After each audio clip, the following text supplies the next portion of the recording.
दोस्तों जय मसीह की। कैसे हैं आप लोग? उम्मीद करते हैं अच्छे होंगे, भले चंगे स्वस्थ होंगे। दोस्तों आज की दिन और आज की इस घड़ी में यीशु मसीह के पवित्र और मीठे नाम से आप सबों का हम स्वागत करते हैं। दोस्तों आज की वीडियो में फिर से एक बार परमेश्वर के वचन को लेकर और एक बहुत ही महत्वपूर्ण विषय को लेकर आप सबों के बीच में हम उपस्थित हैं। दोस्तों इस वीडियो को शुरू से अंत तक जरूर देखिएगा, हो सकता है ये वीडियो आपके लिए हो। दोस्तों बिना देर किए हुए आइए हम शुरू करते हैं। दोस्तों आज एक सवाल का जवाब को हम देखेंगे और उस सवाल का जवाब हम परमेश्वर के वचन के द्वारा जानने की कोशिश करेंगे। दोस्तों बहुत सारे लोगों का ये सवाल है, हो सकता है आपका भी ये सवाल हो सकता है दूसरे लोगों आपको पूछा हो। तो आइए हम शुरू करते हैं। आज का जो सवाल है दोस्तों उसको हम देखेंगे मत्ती रचित सुसमाचार 4 अध्याय 1 पद से लेकर 11 पद तक। दोस्तों यहाँ पर एक सवाल है लोगों के मन में, बहुत सारे लोग पूछते हैं और बहुत सारे लोग इसका जवाब नहीं दे पाते भी हैं। दोस्तों यहाँ पर इस वचन को जब पढ़ते हैं तो लोगों के मन में एक सवाल उठ जाता है और वो सवाल है, क्या शैतान परमेश्वर की परीक्षा कर सकता है?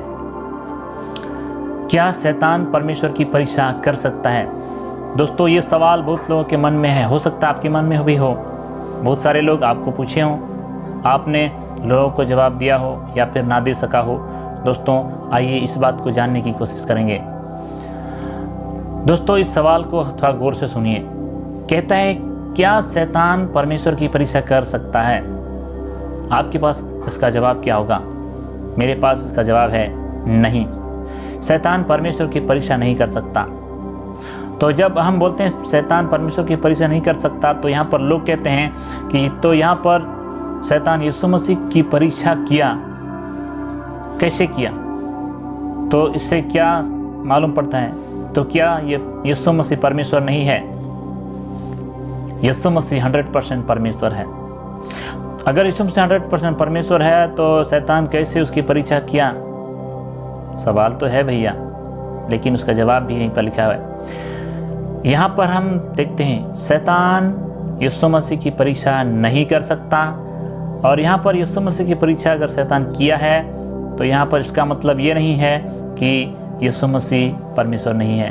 यीशु मसीह 100% परमेश्वर है और यीशु मसीह 100% मनुष्य भी है, इसलिए शैतान यीशु मसीह को परीक्षा में डाल सकता है। यीशु मसीह 100% परमेश्वर है और 100% मनुष्य भी है, इसी कारण से जो है यहाँ पर शैतान यीशु मसीह को परीक्षा में डाल सकता है। दोस्तों इस वचन को थोड़ा गौर से पढ़िए, ध्यान से पढ़ेंगे और यहाँ पर थोड़ा सा हम जानने की कोशिश करेंगे। यहाँ पर यीशु मसीह को परीक्षा करने की कोशिश करता है, शैतान यीशु मसीह को परीक्षा करने की कोशिश करता है और 3 सवाल को पूछता है। तो इस सवाल को थोड़ा सा हम ध्यान से देखेंगे। पहला सवाल उसने क्या किया? पहला सवाल उसने कहा कि यदि तू परमेश्वर का पुत्र है तो कह दे ये पत्थर क्या बन जाएं? रोटियां बन जाएं। दोस्तों यहाँ पर इस बात को गौर कीजिए। पहली बात बोल रहा है कि यदि तू परमेश्वर का पुत्र है तो पत्थर से कह दे कि ये क्या बन जाए? रोटियां बन जाएं।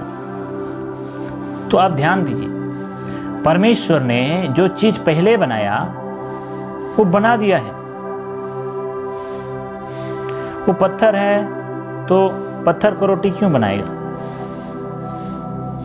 दूसरी बात यह है कि परमेश्वर को क्या रोटी की आवश्यकता होती है? रोटी की आवश्यकता किसको होती है? इंसान को। और यहाँ पर शैतान क्यों यीशु मसीह को बोला? क्योंकि यीशु मसीह 100% परमेश्वर भी था और 100% मनुष्य भी था। और यहाँ पर मनुष्य 100% मनुष्य होने के नाते यीशु मसीह को भूख लगा था और इसीलिए शैतान यीशु मसीह की परमेश्वर तत्व के ऊपर में परीक्षा नहीं कर रहा है, बल्कि यीशु मसीह के मनुष्य तत्व के ऊपर में क्वेश्चन कर रहा है। कहता है कि ये जो है रोटी बना दे। क्यों? उसको लगा कि ये शायद भूखा है तो हम बोल देंगे तो ये रोटी बना देगा और इस मेरी बात में आ जाएगा। तो देखिए ईश्वर तत्व के ऊपर में उसने क्वेश्चन नहीं किया, मनुष्य तत्व के ऊपर में उसने क्वेश्चन किया था। दूसरी सवाल हम देखते हैं, मंदिर के ऊपर कंगूरे पर यीशु मसीह को खड़ा किया और वहाँ से शैतान कहता है कि यीशु मसीह को कहता है तू अपने आप को नीचे गिरा दे, क्योंकि लिखा है स्वर्गदूत तुझे हाथों हाथ उठा लेंगे। यहाँ पर देखिए दोस्तों, ईश्वर तत्व के ऊपर में देखेंगे, अगर परमेश्वर नीचे गिर भी जाए तो क्या हवा से उसको कोई परेशानी होगा? कोई हवा से या पत्थर से क्या उसको नुकसान होगा? वो परमेश्वर है, वो सब कुछ बनाया है, तो परमेश्वर होने के नाते हवा से, पत्थर से, ये सारी चीज़ से उसको कोई भी नुकसान नहीं हो सकता है। अगर नुकसान हो सकता है तो इंसान को। यीशु मसीह 100% इंसान भी था। और यहाँ पर भी दूसरा सवाल भी देते हैं, यीशु मसीह के मनुष्य तत्व के ऊपर में शैतान परीक्षा करता है, ना कि ईश्वर तत्व के ऊपर में, ना कि परमेश्वर तत्व के ऊपर में। तीसरा सवाल भी हम देखते हैं दोस्तों, वहाँ पर कहता है, शैतान कहता है यदि तू गिर कर मुझे प्रणाम करे तो ये सारा जगत जो है, ये सब कुछ मैं तुझे दे दूंगा। दोस्तों यहाँ पर भी गौर कीजिए, परमेश्वर जिसने सब कुछ बनाया है, तो ये सब कुछ तो परमेश्वर का है, तो क्या परमेश्वर को जो सब कुछ उसका है, क्या वो उसको ज़रूरत है उससे लेने के लिए? नहीं, बल्कि किसको ज़रूरत होगा? इंसान को, मनुष्य को, क्योंकि परमेश्वर तो स्वयं इस चीज़ को बनाया है। तो यहाँ पर भी देखिए, जो कि मनुष्य तत्व के ऊपर ही शैतान जो है क्वेश्चन कर रहा है। सो दोस्तों, इसीलिए इस बात को आप ध्यान दीजिए और इस वचन को थोड़ा गौर से पढ़िएगा और यहाँ पर आप थोड़ा जानने की कोशिश कीजिएगा। यहाँ पर जो है शैतान परमेश्वर की परीक्षा नहीं कर रहा है, परमेश्वर तत्व के ऊपर में परीक्षा को नहीं कर रहा है, बल्कि मनुष्य तत्व के ऊपर में जो है यहाँ पर प्रश्न करता है, क्वेश्चन करता है। क्यों? क्योंकि शैतान को अधिकार है मनुष्य, सारे मनुष्य को परीक्षा में डालने का, और सारे मनुष्य की परीक्षा शैतान कर सकता है। इसीलिए यहाँ पर यीशु मसीह की परीक्षा किया। इसका मतलब ये नहीं है कि शैतान परमेश्वर की भी परीक्षा कर सकता है। दोस्तों, आई होप आपको समझ आ गया होगा। अगर वीडियो पसंद आए तो इस वीडियो को आप ज़रूर से अपने दोस्तों से शेयर कीजिए और इस चैनल को सब्सक्राइब कीजिए, बेल आइकन को दबाइए। और दोस्तों, ऐसे वीडियो देखने के लिए, ऐसी जानकारी भरी वीडियो देखने के लिए हमारे चैनल के साथ बने रहिए। परमेश्वर आपको आशीष करे। God bless you.